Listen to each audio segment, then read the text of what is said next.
नमस्कार, मैं रूपा रजक सदीनामा की ओर से आ गई हूँ लेकर दिनांक 8 मई 2024 का संपादकीय लेकर, जिसका शीर्षक है नकदी मामले ने जस्टिस वर्मा के लिए खुलेगा पिछला दरवाज़ा, जिसे लिखा है हमारे सह संपादक राकेश अचल जी ने। आज का हमारा विषय जस्टिस वर्मा को लेकर है। रिपोर्ट मिलने के बाद अब जस्टिस वर्मा के पास सुप्रीम कोर्ट कॉलेजियम से व्यक्तिगत मुलाकात का विकल्प भी खुला। सत्ता प्रतिष्ठान के सामने दशकों से तनकर खड़े रहने वाले अखबार इंडियन एक्सप्रेस की माने तो सीजीआई खन्ना ने 4 मई को जस्टिस वर्मा को रिपोर्ट की एक कॉपी भेजी थी और इसके साथ उन्हें स्वैच्छिक इस्तीफा देने का विकल्प भी दिया। जानते हैं इस संबंध में आगे क्या कहते हैं हमारे संपादक महोदय। दिल्ली में 14 मार्च को हाई कोर्ट के जज जस्टिस यशवंत वर्मा के सरकारी आवास पर लगी आग के दौरान बड़ी मात्रा में नकदी मिलने के मामले में सुप्रीम कोर्ट के मुख्य न्यायाधीश संजीव खन्ना की ओर से गठित 3 सदस्यीय जांच समिति ने अपनी रिपोर्ट में इन आरोपों को विश्वसनीय माना है। अब सवाल यह है कि जस्टिस वर्मा के खिलाफ कानूनी कार्रवाई की जाए या उन्हें पतली गली से बाहर निकाल दिया जाए। सत्ता प्रतिष्ठान के सामने दशकों से तनकर खड़े रहने वाले अखबार इंडियन एक्सप्रेस की माने तो सीजीआई खन्ना ने 4 मई को जस्टिस वर्मा को रिपोर्ट की एक कॉपी भेजी और इसके साथ उन्हें स्वैच्छिक इस्तीफा देने का विकल्प भी दिया। बताया जा रहा है कि सीजीआई ने इस रिपोर्ट पर 5 मई को सुप्रीम कोर्ट की कार्रवाई शुरू होने से पहले अपने सहयोगी न्यायाधीशों से अनौपचारिक चर्चा भी की।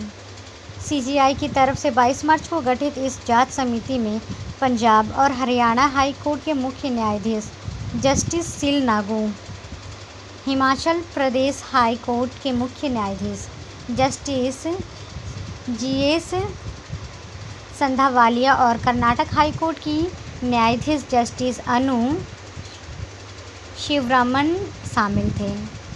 रिपोर्ट के मुताबिक समिति ने इस मामले में कई महत्वपूर्ण गवाहों के बयान दर्ज किए, जिनमें दिल्ली फायर सर्विस प्रमुख अतुल गर्ग, 3 अग्निशामक कर्मी, न्यायाधीश के सुरक्षा गार्ड, सीआरपीएफ जवान, दिल्ली पुलिस आयुक्त संजय अरोड़ा,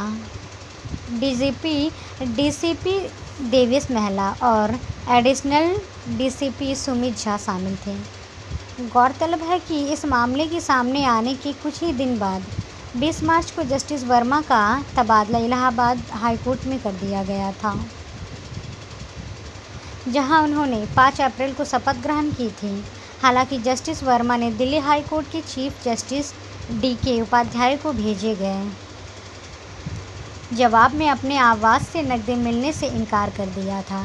यह रिपोर्ट 22 मार्च को सीजेआई को भेजा गया, जिसे बाद में सार्वजनिक भी किया गया। रिपोर्ट मिलने के बाद अब जस्टिस वर्मा के पास सुप्रीम कोर्ट कॉलेजियम से व्यक्तिगत मुलाकात का विकल्प भी खुला है। वर्तमान में सुप्रीम कोर्ट कॉलेजियम की अध्यक्षता सीजीआई खन्ना कर रहे हैं, जिनके साथ जस्टिस बीआर गवई और जस्टिस सूर्यकांत भी शामिल।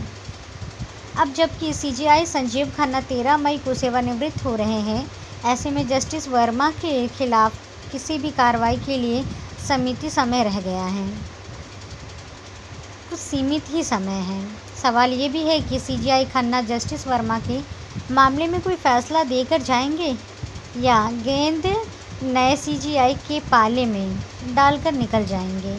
आपको याद दिला दूं कि जस्टिस वर्मा का यह मामला 2008 में कोलकाता हाई कोर्ट के तत्कालीन न्यायाधीश सौमित्र सेन से मिलता जुलता है, जिनके खिलाफ भी सुप्रीम कोर्ट की आंतरिक समिति ने भ्रष्टाचार के आरोपों की जांच की थी। उस समय भी रिपोर्ट के आधार पर तत्कालीन सीजीआई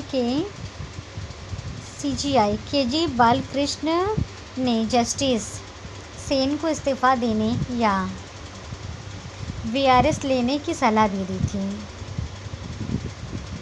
हालांकि जस्टिस सेन ने इन विकल्पों को ठुकरा दिया था, लेकिन जब लोकसभा में महाभियोग प्रस्ताव लाया गया तो आखिरकार उन्होंने इस्तीफा दे दिया। जस्टिस वर्मा का यह मामला सुप्रीम कोर्ट की प्रतिष्ठा और न्यायपालिका की निष्पक्षता के लिए अत्यंत संवेदनशील बन चुका है। ऐसे में अब देखना यह होगा कि जस्टिस वर्मा आगे क्या कदम उठाते हैं। क्या वह इस्तीफ़ा देते हैं, स्वैच्छिक रिटायरमेंट लेते हैं या फिर कॉलेजियम के सामने सुनवाई की मांग करते हैं। मेरे ख्याल से इस मामले में माननीय अदालत को नरमी बरतने के बजाय आम नागरिक के साथ किए जाने वाले बर्ताव को ही अमल में लाना चाहिए।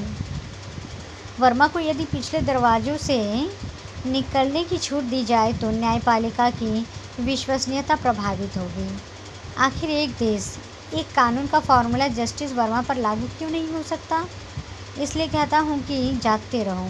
मामला चाहे पाकिस्तान से संभावित हमले का हो या जस्टिस वर्मा जैसे दागी न्यायाधीश का। तो ये था दोस्तों हमारा आज का संपादकीय। कल फिर लौटेंगे एक नए विषय, एक नए संपादकीय के साथ। तब तक के लिए नमस्कार।